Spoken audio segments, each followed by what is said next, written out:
During the debt ceiling debate, a popular newspaper portrayed leading politicians from the two parties as whining brats in diapers. Washington was nearly paralyzed by bickering as it tried to make tough political and financial decisions. The squabbling prompted Standard & Poor's to make an unprecedented cut in the U.S. credit rating. Nicholas Swan is a key S&P analyst. There had been significant deterioration recently on both the political and the fiscal front. On the fiscal front, in terms of the increase in government indebtedness as a share of the economy, and on the political side, in terms of the willingness to arrest that deterioration.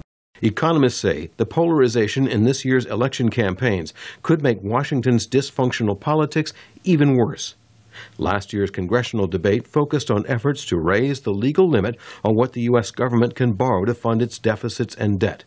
The squabbling worried some investors even when it ended with a deal that put off some tough political and financial decisions.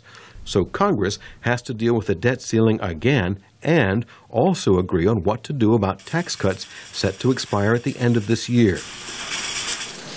Without a deal, the government faces drastic spending cuts that will hit both the military and popular social programs. U.S. Central Bank Chairman Ben Bernanke says that could push the nation back into recession. If the full range of tax increases and spending cuts were allowed to take effect, a scenario widely referred to as the fiscal cliff, a shallow recession would occur early next year and about 1.25 million fewer jobs would be created in 2013.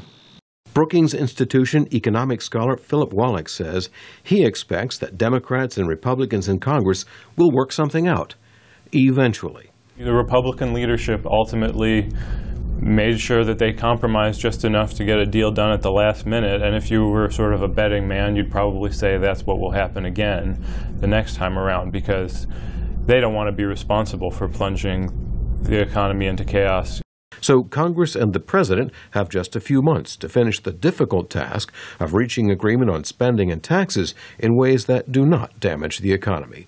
Jim Randall, VOA News, Washington.